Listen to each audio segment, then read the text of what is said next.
Womp bom balloon bom bom bom bom to the boot, on route, to the boot, on route, to the boot, on route, to the boot, on route, to the boot, on route.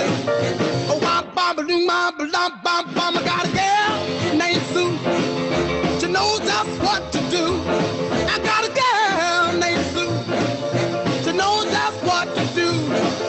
She rock to the east, she rock to the west, but she's the gal that I love best. To the booty, on route, to the booty, on route, to the booty, on route, to the booty, on route, to the booty, on route.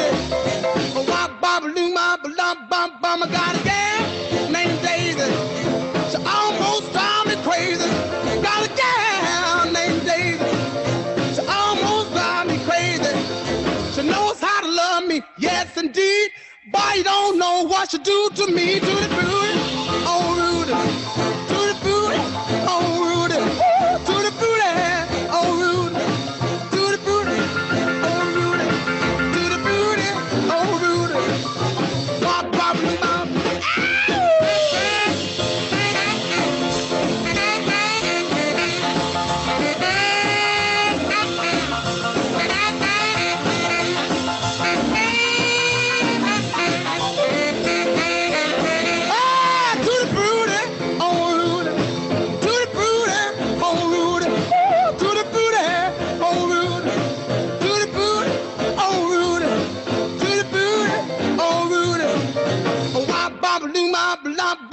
Got a gal named Daisy. She almost drives me crazy. Got a gal named Daisy. She almost drives me crazy. She knows how to love me, yes indeed. Boy, you don't know what she do to me. To the booty, oh Rudy. To the booty, oh Rudy. To the booty, oh Rudy. To the booty, oh Rudy. To the booty, oh Rudy.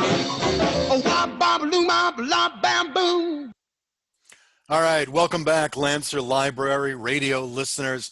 I'm Mr. Carteret. I'm here to bring you some good news and some sad news. The good news is we're back, and we're happy to be here, and we've got a great show ahead of you. The sad news is that many of you probably have already heard little Richard Penniman passed away Saturday at 87. So we'll be featuring a number of his songs today and talking about the people that he has influenced, which are far and wide. But first of all, we want to say Happy Mother's Day. The secret is out. We record this on Sunday night, though most of you don't hear it until Monday morning. But today's Mother's Day, and I have to say, there's not a lot of great songs about mothers out there. So it's my heartfelt hope that all the moms out there had a wonderful day, that they were taken care of by their families, the families that they take care of so much. And the end of the show, I'm going to have something for my own mom of happy memory, Jean Carteret, who I think the word long suffering was created for. But today, we've got, as I said, we got a great show. We have what's known as the Oswegatchie special. Principal Joseph Macrino will be here, and teacher Kerry Edwards will be joining us. So we're looking forward to that. But before we go into the this week's show, I want to double back to last Monday's show.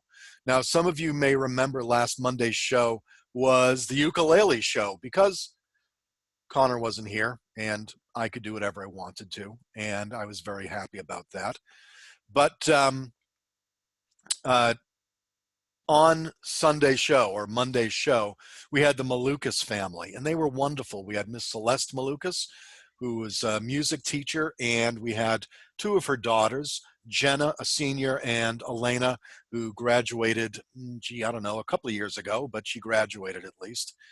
And they did what I could hear was a beautiful version of Bruno Mars' song, Count on Me, accompanied on ukulele, which was awesome and serendipitous, completely unexpected.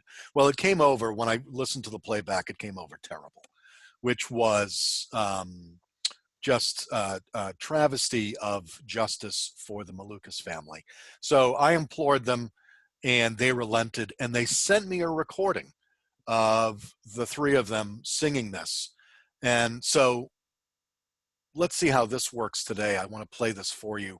This is the Malukas family and their recording of Count on Me by Bruno Mars. Let's see how this works out this time.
That was awesome.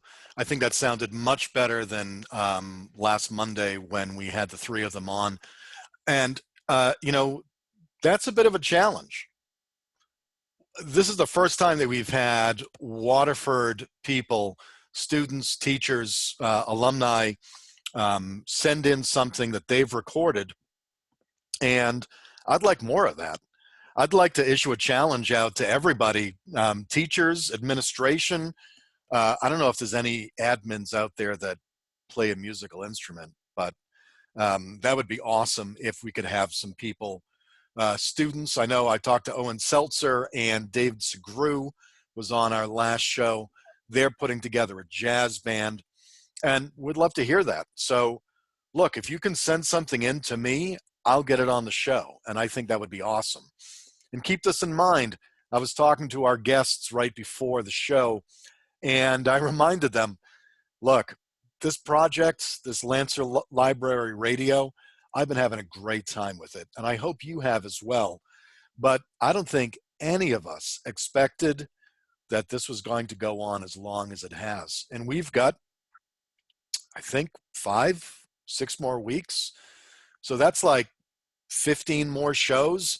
So I need some help. So if you're interested, please join us. Send me an email. You know where you can find my email. It's right on the information on the title card on the video. So let us know. And you can join some other wonderful people. So for instance, upcoming shows on Wednesday, we'll have Leah O'Connor, who's a school counselor at the high school, and Alex Silverman. I believe he is I want to say sophomore. He might be a junior, but great guy. He'll be here as well. And then on Friday, we have another Clark Lane special, and that will be Ms. Barbara Comstock King, and 8th grader Sienna Nummy will be here from Clark Lane. And God knows what Barbara Comstock King will show up with. She apparently knew everybody that I played on the ukulele show. And she has a ukulele class, from what I understand. That I don't understand why everybody doesn't have a ukulele. All right. Before we get to our first guest, we have a song chosen by our first guest, something that helps to start off the weekend, he says, in his household. So here's Vampire Weekend, This Life.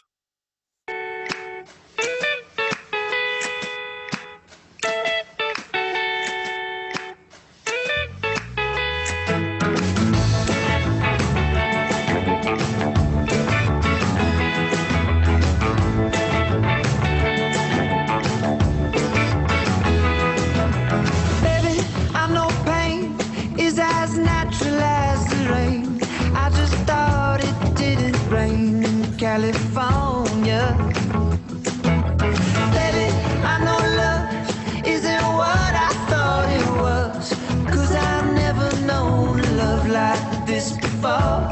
Oh, yeah.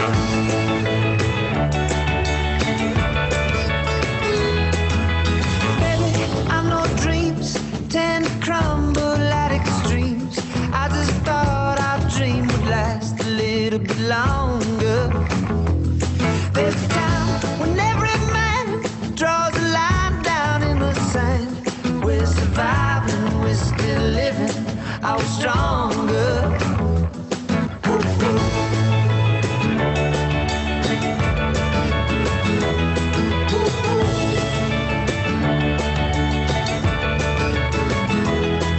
You've been cheating on me. I've been cheating on you. You've been cheating on me, but I've been cheating through this life, and all its suffering. Oh Christ, am I good for nothing?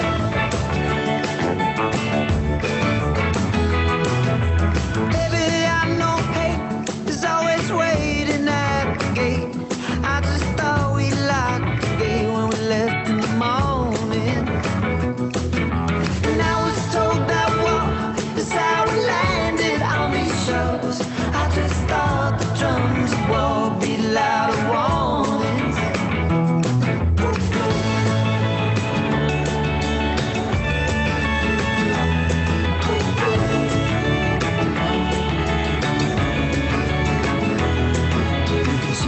Cheating on me.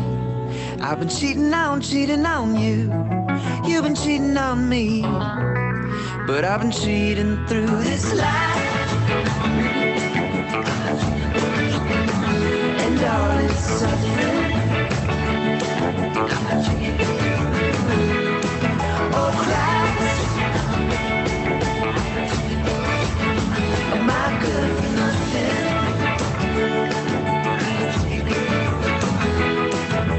Baby, I know death probably hasn't happened yet, 'cause I don't remember living life before this. And darling, our disease is the same one as the trees, unaware that they've been living in a forest.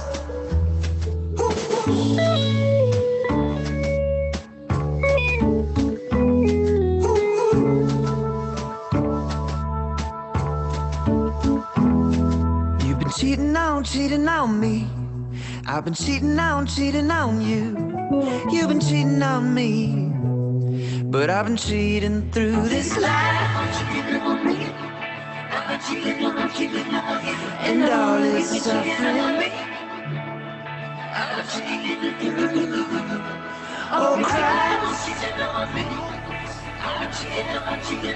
Am I good for nothing?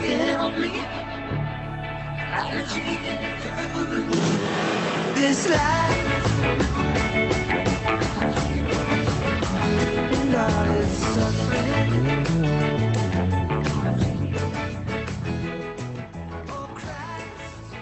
All right, that was Vampire Weekend with This Life, and that particular tune was chosen by our next guest, principal at Oswegatchie Elementary School, Mr. Joseph Macrino. How are you, Mr. Macrino? I'm well, Mr. Carteret. It's an honor and a privilege to be here. Thank you very much. That's a lot of weight from my particular shoulders. Honor and privilege is laying it on a little bit too thick, but I'll take it. It's all right. I'll tell you what. It's an honor and a privilege, but I also come with a little bit of guilt on my shoulders. Oh. Shortly before I hopped on, I was speaking to my father, who thinks very highly of you as well. He was in my driveway. I was on my porch, so we were being safe. And he's like, "What do you got going on tonight?" I said, "Well, we're having dinner, for Mother's Day and all that, but I'm also going to be on Mr. Catterat's radio show." And he shook his head. And I said, "What's the matter?" He goes, 7 days of mourning. He said, "Tell Mr. Catterat there should be 7 days of mourning for Mr. Little Richard." Amen. Exactly. I think, at one point, I had the privilege of your dad being my evaluator. And I remember going into his office, sitting down, and I think we immediately started talking about Little Richard. He completely disregarded anything that had to do with my professional career, which probably was for best. And I remember him describing Little Richard, and he said, whenever you saw him, he looked like they had wheeled a cage up to the stage, and at the last possible moment, they pulled the door open and he sprung out. Yeah, that's the truth. Yeah, it's just I've been watching videos of him, and I knew that Jimi Hendrix was in his band. Yeah. And there was a great quote saying Jimmy said that he wanted his guitar to sound like the way Little Richard sings. That's awesome. Which I think that's a great analogy. Yeah, that's the way. Yeah, I thought that's you just don't hear about that. I mean, I don't know. I thought that was great. Anyway, how is your family? How's your dad? How's your mom? Did you say hello to your mom? Of course. That's her special day today. Yep. It was definitely a little bit strange from the porch, but we got to say our hellos and I love yous, and the kids were there and gave them some cards, but everybody's doing well. We're all hanging in, getting through this. I have Elvis is in 4th grade now at Great Neck, and Coral's in 1st grade at Great Neck. So while I'm down in my little office in the basement during the school week, taking care of the Oswegatchie community, they're upstairs, and my wife is being a pseudo teacher now. So I'm gives me the perspective of both ends, of both an administrator and a teacher and a parent. We were talking to Tom Giard. He was on the show on Friday, and he was talking about that. Like suddenly you're, juggling all these different things. How's that been for you? It's been good. It's relatively speaking. Nobody's ended on the roof yet, and I have to say, I have to really thank my kids. They've really stepped up to the plate during this time. It's given them time to really become even closer than they were, and doing some really creative stuff. And my wife has been a patient saint. So we're hanging in okay. I hope everybody is. Yeah. It's like I said at the beginning of the show, this has gone on. It wasn't until just a couple of days ago that I was just like, oh my God, this is never going to end. I just thought,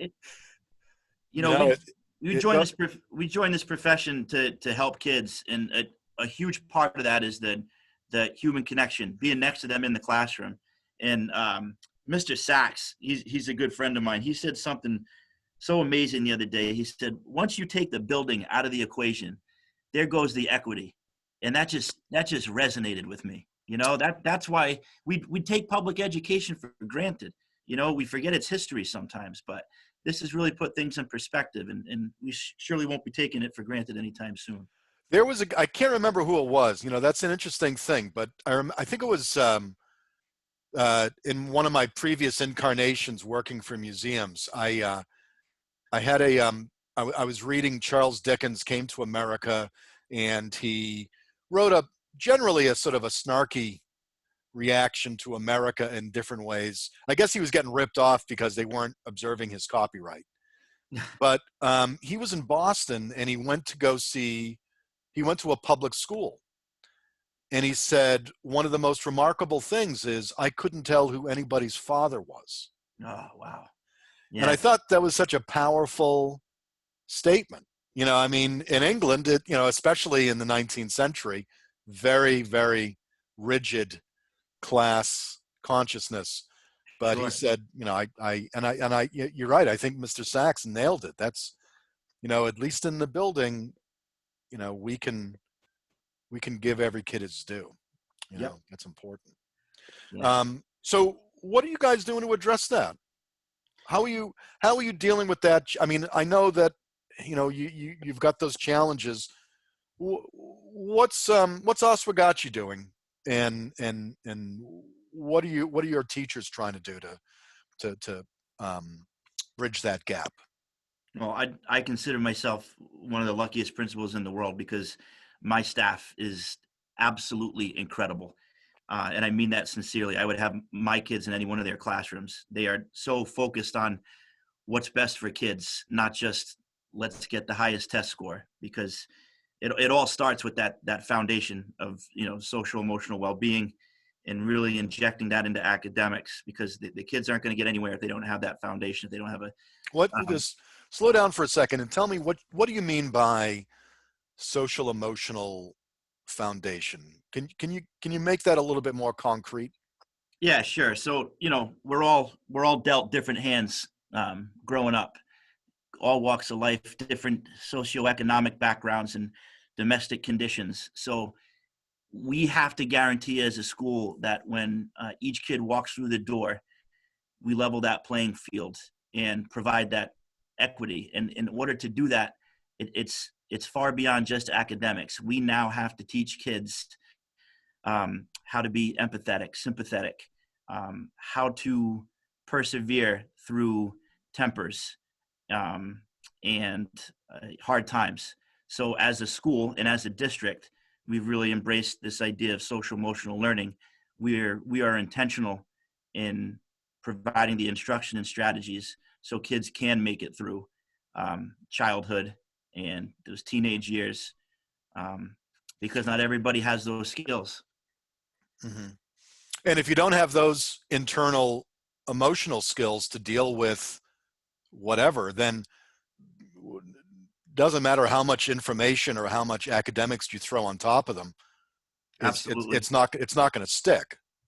You see the kids come through the door in the morning, and you have to kind of read that subtitle that they're all wearing and adjust.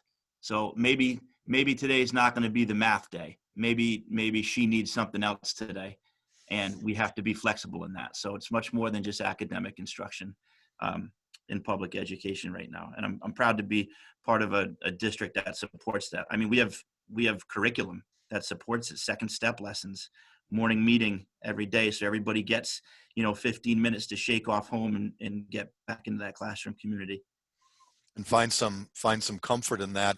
And it's amazing. And it's, at the high school, it's weird because the students sometimes look like adults. Yeah, sure. But sure. And then suddenly you see some kid having a rough day, and you realize they're that's on the outside. On the inside, they're still, got some issues that they got to deal with, and we're going to walk them through that. You weren't always so focused on education. That I mean, that is correct. I mean, at one point, I mean, you have this professional life, and I know you're a great administrator, and you support your team. But there was a time when, in fact, for our listening audience, this is not my first radio show, and this is not my first radio interview with Joe Macrino. In fact, I think we've spoken more on radio than we have I think so. Yeah. in real life. Yeah. So what was your life before? What was, you were in a rock band. I was in a couple of rock bands, and, we grew up, my parents were rock and rollers through and through. And early on, every night they'd have records going, and, it was a lot of it was Little Richard and Elvis and that kind of thing, just to now for us, it seems kind of tame, but my father really instilled in me from a young age just how wild these guys used to be. And I have very clear memories of sitting with my dad, 1980, what was it, 1982, 1983? I remember MTV first coming on the air. I was a toddler, but we watched that religiously. So that was always in my veins. But it wasn't until actually I moved to the city. After college, I moved home for a little bit, became a substitute teacher at New London High School. I had no plans to go into education. I did that because I was home for a couple months, waiting to move back to the city, saving some money. And, it was a daily job. I could show up and go home. But so then I moved to the city. I had a job with MTV doing production stuff. That's when they still and by the city you don't mean Hartford. No, New York City, man. I moved to Astoria. Astoria, Queens was where it all started for me. That was the birth of Joey Royale. I moved to this cool little neighborhood, and I was just walking around trying to figure out my bearings, where I was, who I was at that time. And right at the corner of the street, first night I moved in, from this little hole in the wall, literally like a hole in the wall, I hear Motorhead blaring. And this was a very it was a highly Greek neighborhood. It's Astoria, and I used to go there all the time growing up because we grew up with a lot of Greek neighbors and friends, and a lot of it was like discotheques. But there was this one rock place, and it was called Tupelo, and I'm like, oh, this is a sign, because Tupelo, that's Sure. where Elvis comes from. So I walk in there, and I just made some of the best friends I've ever made in my life. They were all musicians. It was a very cool bohemian rock scene, and within a couple weeks, we started a band, and I couldn't play anything, but I had watched Elvis since I was little, and Little Richard, and I'm like, there was a werewolf inside of me that had to get out, Mr. Catter. And there was something, somebody was just saying about Little Richard he brought that original flamboyance, and they said, well, that's part of rock and roll. Without the flamboyance, it's people that are only playing three chords and that's about it. And that's what we're missing now, man. I still try to this day. My hair, that's not Elvis. I'm not trying to emulate Elvis. I'm trying to emulate Little Richard. I'm still trying to get that down, but and talk about flamboyance. What really struck me and still strikes me to this day, because I'm a huge Pee Wee Herman fan, and nothing is better. If you want to see Little Richard killing it, it's the Pee Wee's Playhouse Christmas special, and Little Richard is a centerpiece in that. And to see him in all of his glory, the kitsch, the glitter, the shine, everything. And one other thing, Mr. Catter, if you haven't seen it, 1966. Look on YouTube. There's a video from France. Little Richard, 1966 in France. This guy comes out shirtless with the pompadour all the way up in France in 1966. Talk about a civil rights revolution. There was nothing like that. So I'm like, if I could just get an inch of that, I had to just get that out of me, because it was building up for 21 years. So I fell in with some guys, and we just started playing, Cramps kind of stuff, kind of the old dirty rock and roll garage style. And that's what I did. That's what I still do. Moved back home because although MTV, and I was working at Saturday Night Live too, those are really cool jobs. Those are on my bucket list from when I was a kid. But always in the back of my mind, there was those couple of months that I spent at New London High School, and those were the days where you'd come home from work wow, I did something. I helped. I made the world just a little bit better, maybe, or I made that kid smile. And although MTV and SNL was cool, I didn't have that feeling. So I moved home, and that's when I decided I was going to become a teacher. That's crazy. And so, did your undergraduate support that, or did you have to go start from scratch again? No, I was a communications major. Actually, I wanted to have, I wanted to be the next cousin Brucey. I wanted to have, an old school radio show, or I wanted to be, like the next Dick Cavett. So I did a lot of television production and radio production stuff. That's how I got. You could have been the fifth Beatle. I'm more of a Rolling Stones guy, but I do like the Beatles. Fair enough. Fair enough. That's crazy. So you go for that, and was it what was the so you talked about a whole bunch of songs and a whole bunch of artists that your dad used to play. Was there something that flipped the switch that you just went, yeah, that stuff's really cool, but that yeah, yep, I remember it like it was yesterday. I was 18 years old, and I was working on the Flavor King ice cream truck.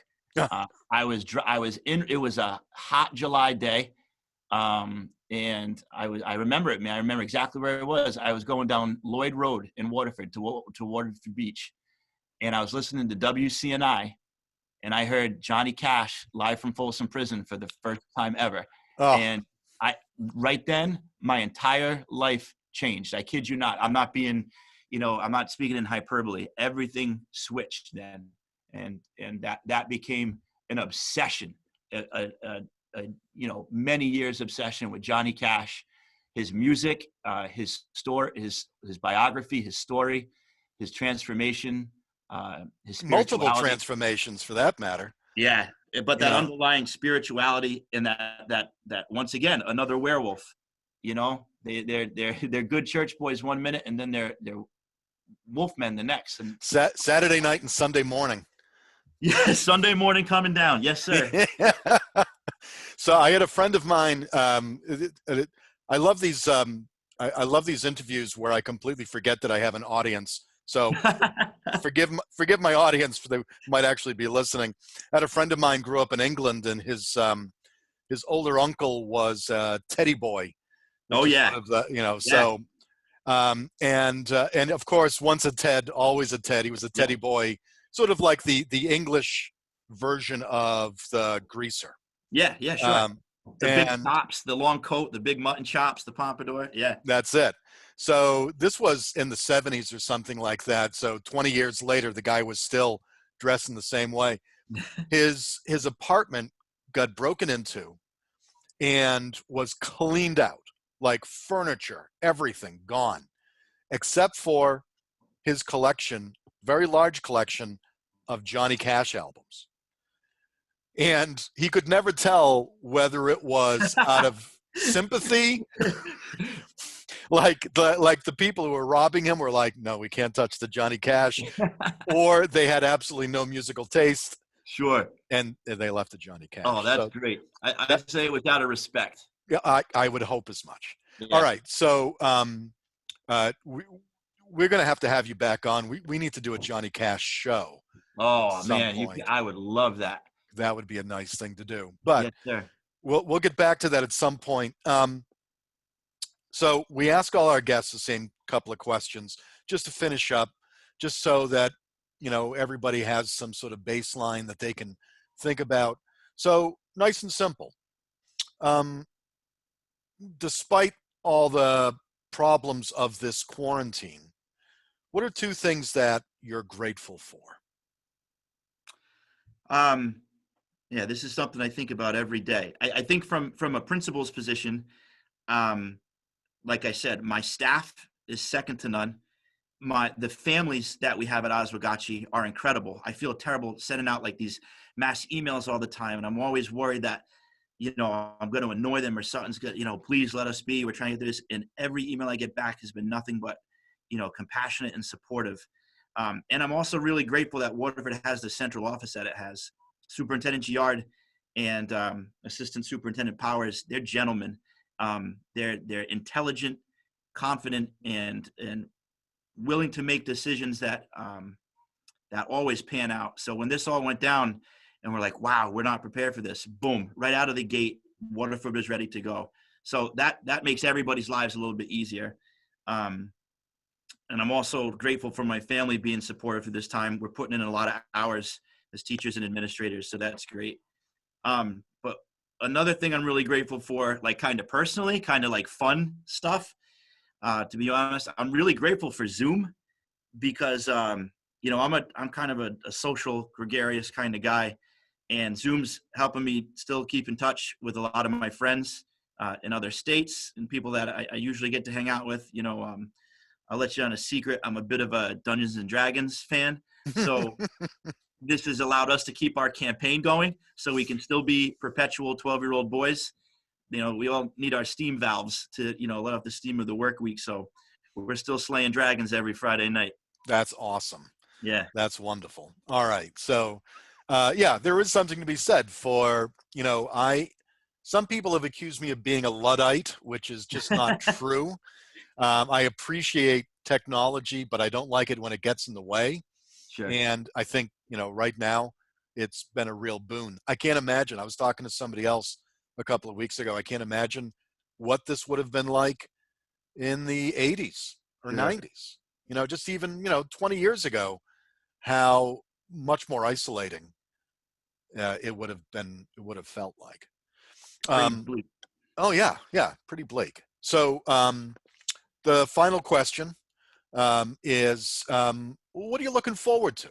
What do you, you know, there's a whole range of things from the ridiculous to the sublime. Is there something that you've been craving, something that you can't wait to do, whatever, something that you're looking forward to doing once the okay is given? Two things, Mr. Carteret.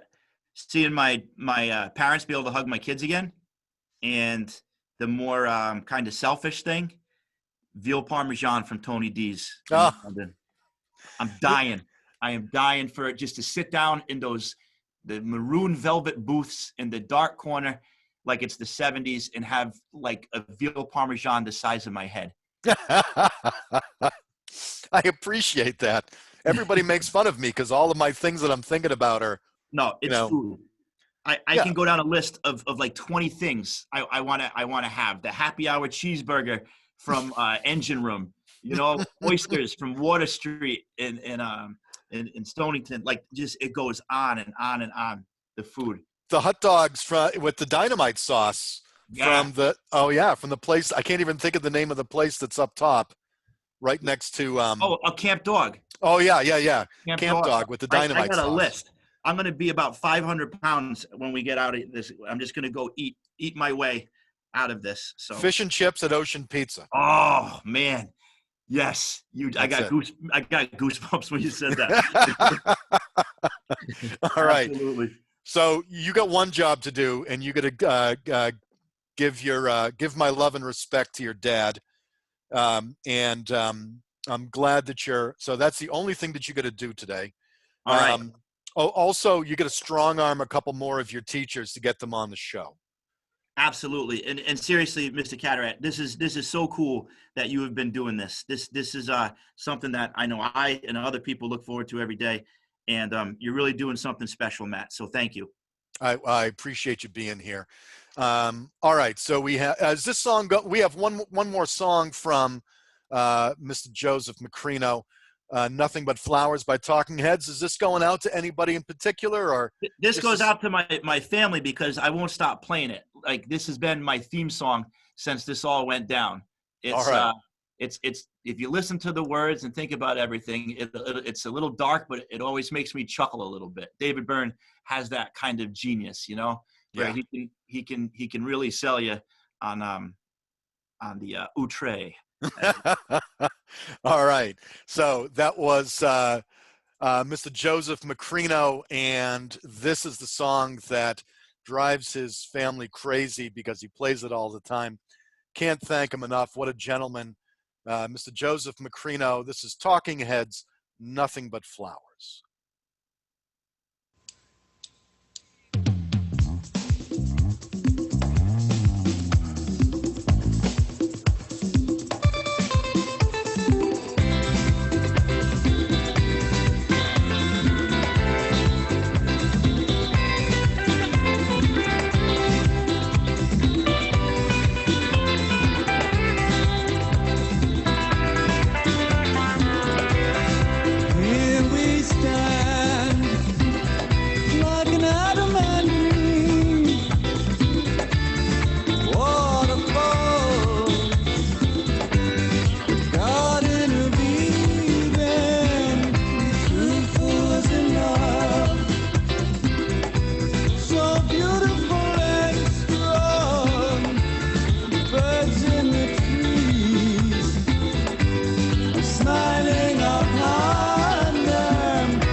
rivers. You got it. We caught a rattlesnake. Now we got something for dinner. You got it. There was a shopping mall. Now it's all covered with flowers. You got it. If this is paradise, I wish I had a lawnmower. You got it.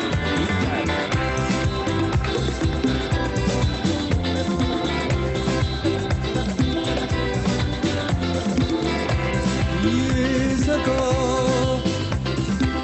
I was an angry young man, and I'd pretend that I was a billboard standing tall by the side of the road.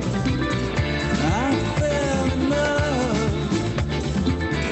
with the beautiful highway. This used to be real estate, now it's only fields and trees. Where is the time now? It's nothing but flowers, the highways and cars were sacrificed for agriculture. Nothing we'd start over, but I guess I was wrong. Once there were parking lots, now it's a peaceful oasis. You got it. This was a Pizza Hut, now it's all covered with daisies. You got it. I miss the honky tonks, Dairy Queens, and 7-Elevens. You got it. And as things fell apart, nobody paid much attention. You got it.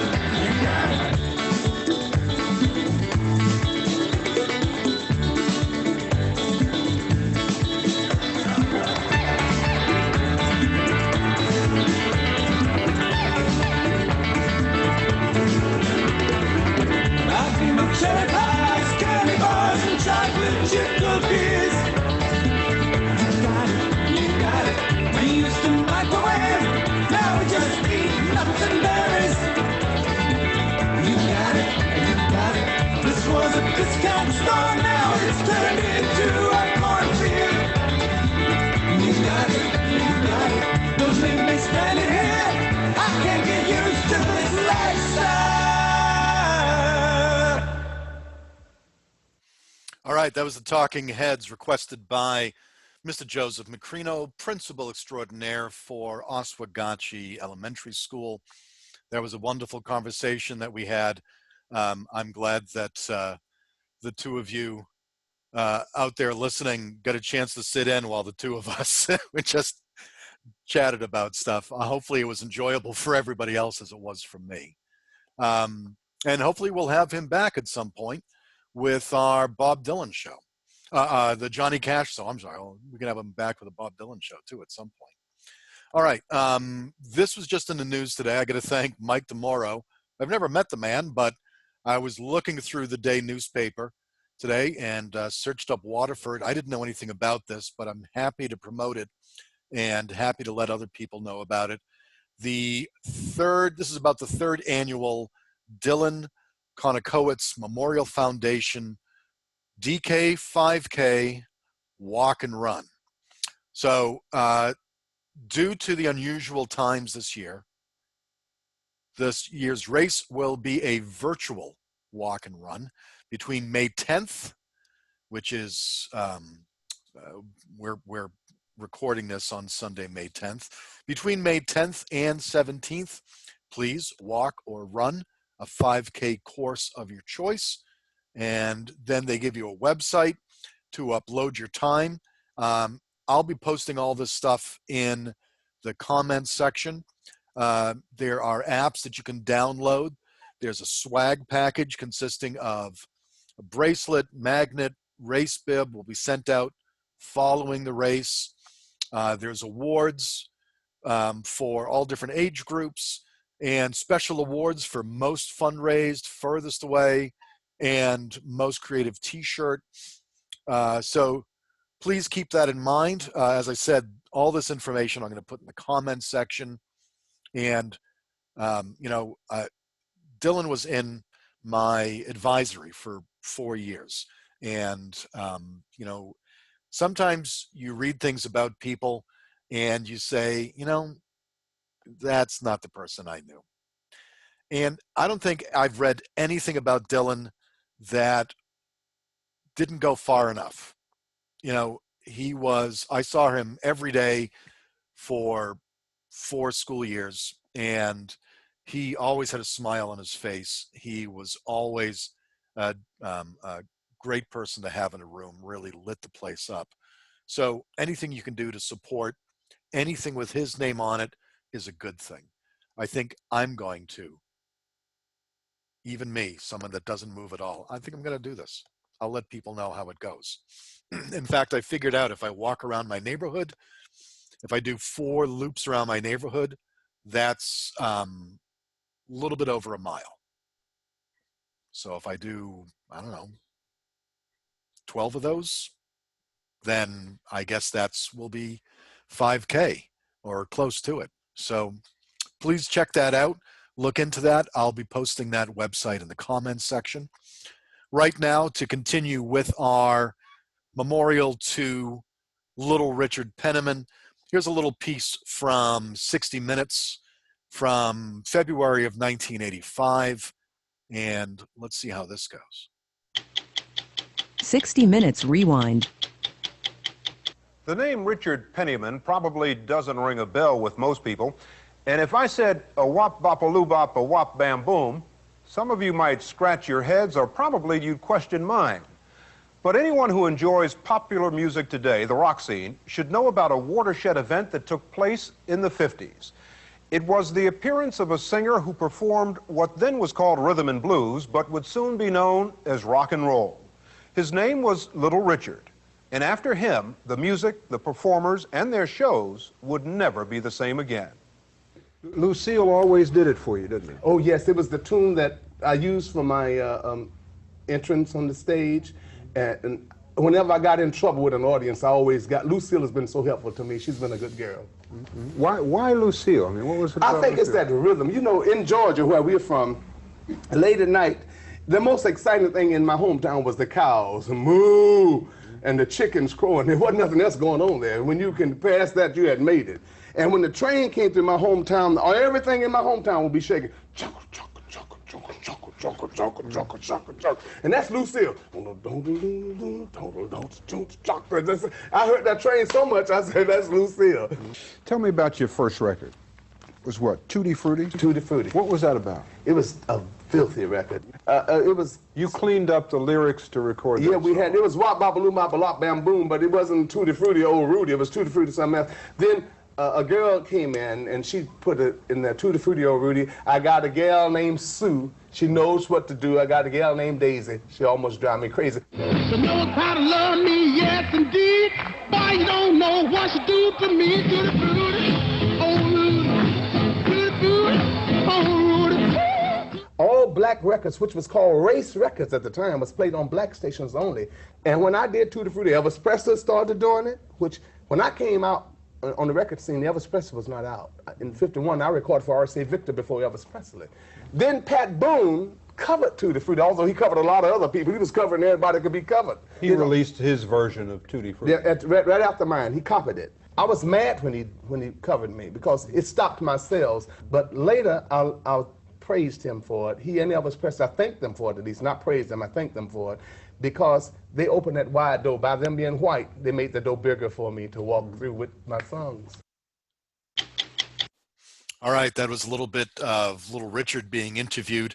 And let's just see what that Lucille was like. And after this, we'll be talking to Kerry Edwards, teacher at Oswegatchie. So here's Little Richard with Lucille.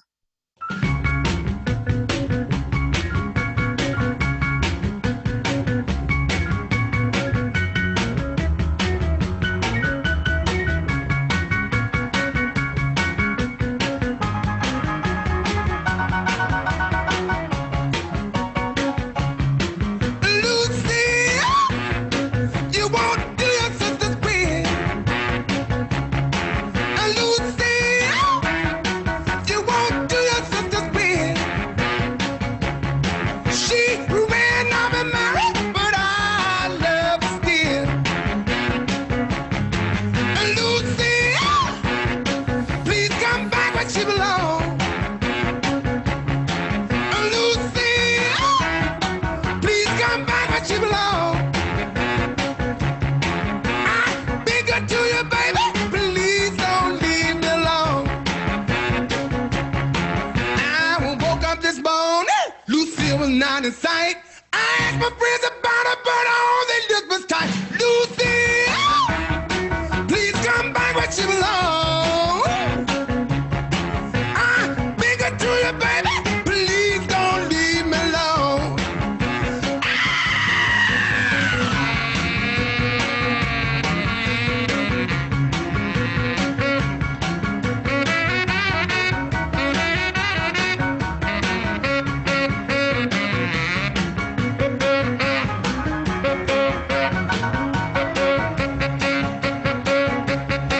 I woke up this morning, Lucille was not in sight.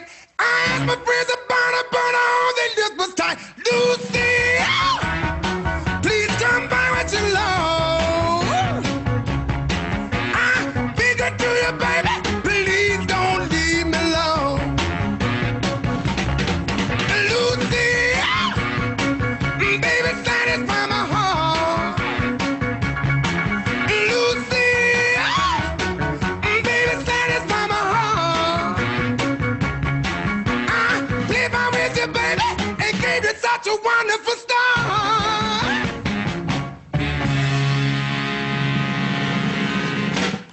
All right, that was Lucille with Little Richard.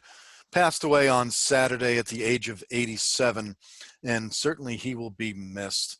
In our studio today, in our quarantine studio today, we have the second half of our Oswegatchie special. This is Ms. Kerry Edwards, teacher at Oswegatchie. How are you, Ms. Edwards? I'm doing well. Happy Mother's Day to all the moms out there. Yeah, happy Mother's Day to you. Thank you. Did you get breakfast in bed this morning? Did you get? I got breakfast delivered. There's a great restaurant around the corner from where I live that actually delivers, and they had a brunch for mom delivery that I took part of. Oh, that's not what, and it was good. It was all right. Delicious. You know what the best thing was? That I did not have to cook it. I've said it before on this show. My mother always said that her favorite foods were those cooked by somebody else. Amen to that. Yeah. So, despite all that, how are you doing through this whole quarantine and distance learning? Well, let's start with work. Let's start with work. How's work going? Work is unusual. Yes. You know, I have to say, such a big part of what we do is reactionary to our students. We can plan lessons all day long, but really it's the vibe of the student that drives the day or drives the direction of the lesson. And not having that instant feedback from the students is really something that I'm missing. Yeah, I've heard that from lots of people. I don't think anybody has gone into the teaching profession because they want to get away from students. Right. You know, everybody wants, you know, I mean, I joke that I'm a bit of an introvert, but, you know, I like that interaction and I like being with people, you know. So I imagine how the students will respond. And I see it as it comes back, but it's not the same. Sure. So what have you been trying to do? What type of lessons have you been trying to do to counteract that or counterbalance that? So one of the quickest things that we realized as an elementary level is that students were truly, truly missing their tribe, or students were missing their classroom in their school community. Mm-hmm. So a few weeks ago, we instituted Zoom meetings, kind of to take place of morning meetings for our classrooms. So so Mr. Macrino talked about that, and mm-hmm. I don't have any clue what does the morning meeting entail? So the morning meeting has a greeting, and it's a different way or a way for students to greet each other, just so you can have that one-on-one personal contact with your classmates. Mm-hmm. And there's various ways to do it. You know, teachers at the elementary level are so creative in holding children's attention, so various different ways to have greetings. We're having to be a little more creative through Zoom meetings, though, because you don't have somebody sitting to your right and sitting to your left. Then there's kind of a formula for our morning meetings that we follow, and then there is a share. So for example, tomorrow's share in my class would be they're going to share something that they're proud of, maybe something that they're proud of that they did over the weekend. And after everybody gets a chance to share, then we play a game. And one of the best games that I've come up with for Zoom meetings, and I teach second grade, so my students are 7 and 8 years old. So one of the best games that I've come up with is that they go on a scavenger hunt in their house, because all they want to do during Zoom meetings is bring in their animals or bring in their favorite toy and show everybody in the class. Yeah. So we kind of have a purpose for them, and they have to go find, say, a flip-flop or find a toy that is green, and then they can show off everything that they want to show off, but kind of in a contrived manner. Now, I'm going to guess that about 90% of our audience are teachers or people involved in education somehow. But I think it's important to point out, you say game. And I think people that are, separated from education, they think, what are you're playing games with the kids? Like, how come you're not teaching them anything? But,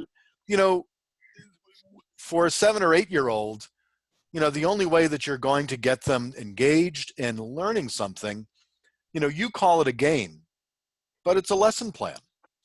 And I'm certain that if we wanted to drive our audience crazy, you could go down and dig down into all of the pedagogical reasons why you're doing that particular game. You're not just doing it just to take up time. There's reasons for it. There is a purpose to it's what we call at Oswegatchie. It's called purposeful play. And we're really starting to learn more about purposeful play and just the necessity for students to have that purposeful play time. You are 100% correct, Mr. Cataract. It may be the first time. It may be the last time. No. Any surprises from your students? Anything where we've talked a lot about how the teachers have really stepped up. What about the students? How are the students doing with all of this? I'm certain it's a bit of a mixed bag, but any surprises from people? I think what the biggest surprise is how much the kids miss their classmates and how much of a community and how important that community is to the kids. And when you take that community out of it, it really leaves a hole in them. So just as Mr. Macrino referred to, when you take the building, the school, you're really taking a whole part of education.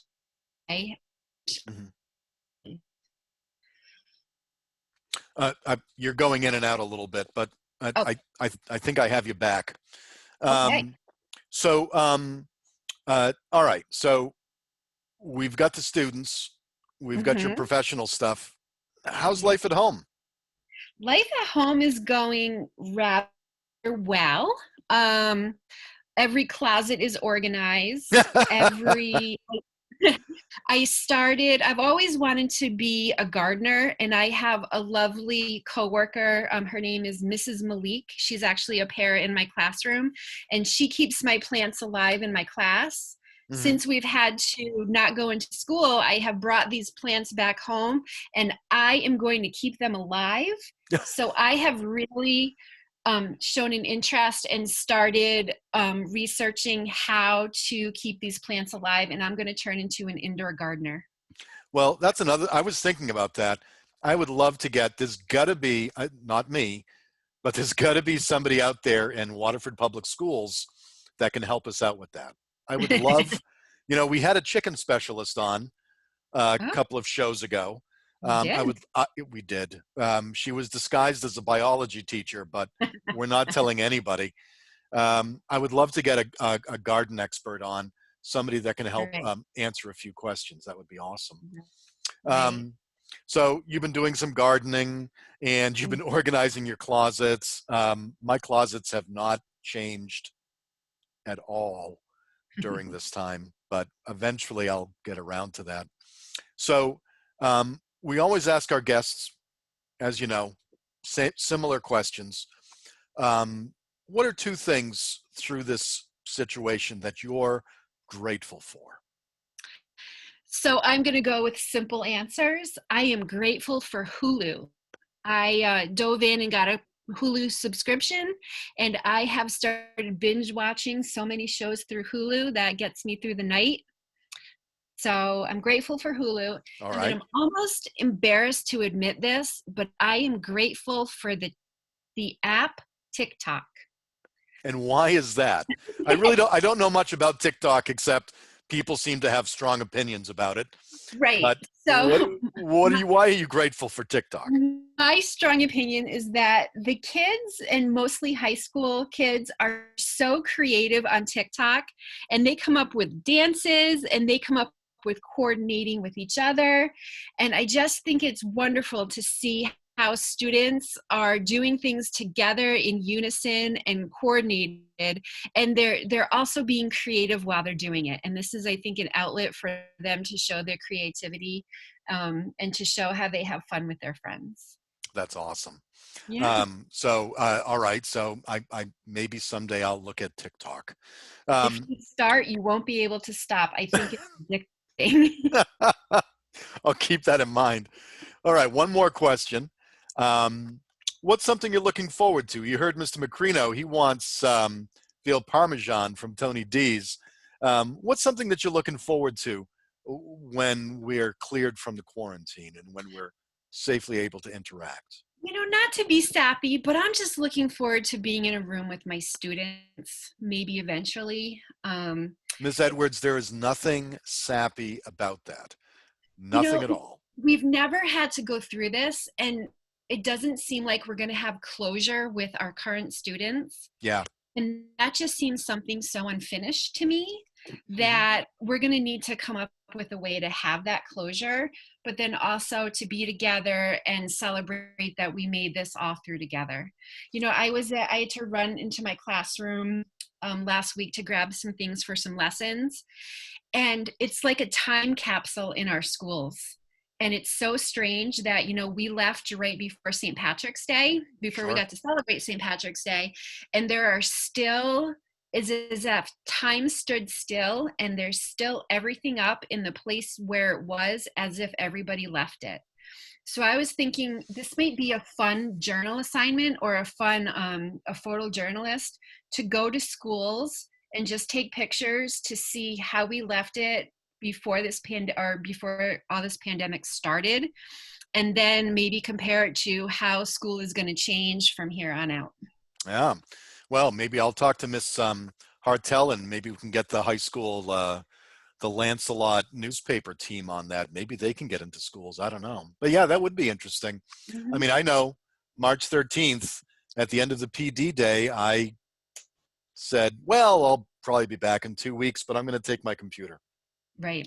And that's it. And I didn't take anything else. So, all right. Well, Ms. Edwards, thank you so much for being here with us today. Thank you very much for having me.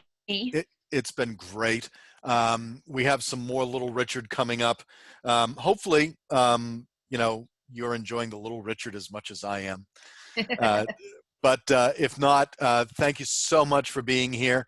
And happy Mother's Day.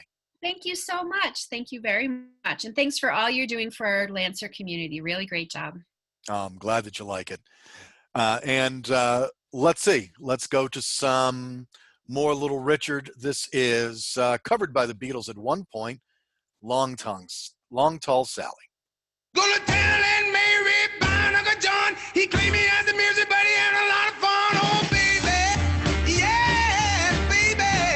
Woo, baby. Having me some fun tonight. Yeah. Well, no tall Sally, she's Bill Speech guy. Everything that Uncle John need. Oh, baby. Yeah, baby. Woo, baby. Having me some fun tonight. Yeah. Well, the song Uncle John with Ball Head Sally, he saw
All right, that was Long Tall Sally by Little Richard. Sadly passed away on Saturday. Gone but not forgotten. If you've seen the Twitter feeds and the Instagram feeds and the articles in the paper, online and wherever else, you'll know that he was an enormous influence on Elvis, the Beatles, the Rolling Stones, and Bob Dylan. They were all massively influenced by him. So I hope you enjoyed the small memorial we put out today to Little Richard. It would be a shame not to remember him. I do want to point out a couple of things. We have upcoming shows, when Connor will be back, and the music will be probably in the 21st century. But on, what do we got here? On Wednesday, we have Leah O'Connor, who is a counselor at the high school, and Alex Silverman, a student at the high school. And Friday, we have another Clark Lane special with Barbara Comstock King and 8th grader Sienna Nummy.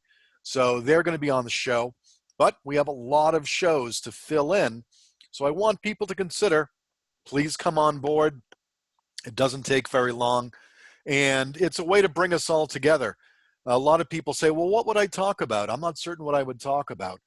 And I think that people are missing the point.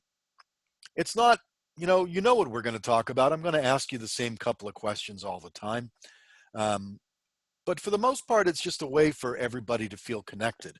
And I hear people and they send me emails or put comments in and say, hey, I loved hearing that person, or it was so nice to hear that person. And it's a way to get Lancer Nation a little bit more connected when we're so separated. So teachers, administrators, students, youth officers, janitors, security guards, if you're in Waterford and you want to get on the show, give me an email. That would be great. Now, I want to finish up today's show not with Little Richard, but I want to finish it up with a song for my mom. And I was trying to think of something that she would like, and I immediately thought of Nat King Cole. She loved Nat King Cole. I know that she did not like Little Richard. For his smooth voice and his gentlemanly ways. While they were courting back in 1955, my father took her to go see Nat King Cole at the Worcester Memorial Auditorium. And so this is for my mom, the long-suffering Jean Carteret. Happy Mother's Day, everybody.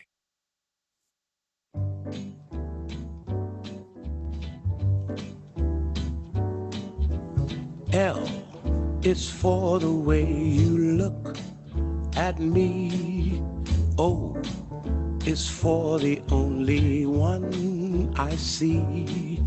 V is very, very extraordinary. E is even more than anyone that you adore can love, is all that I can give to you. Love is more than just a game for two. Two in love can make it. Take my heart and please don't break it. Love was made for me and you.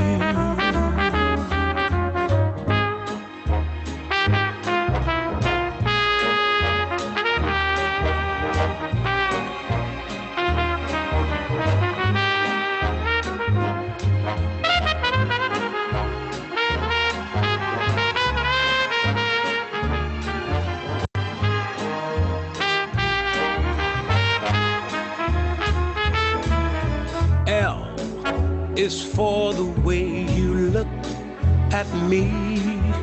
O is for the only one I see. V is very, very extraordinary. E is even more than anyone that you adore can love, is all that I can to you. Love is more than just a game for two.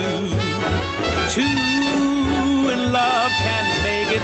Take my heart and please don't break it. Love was made for me and you. Love was made for me and you. Love was made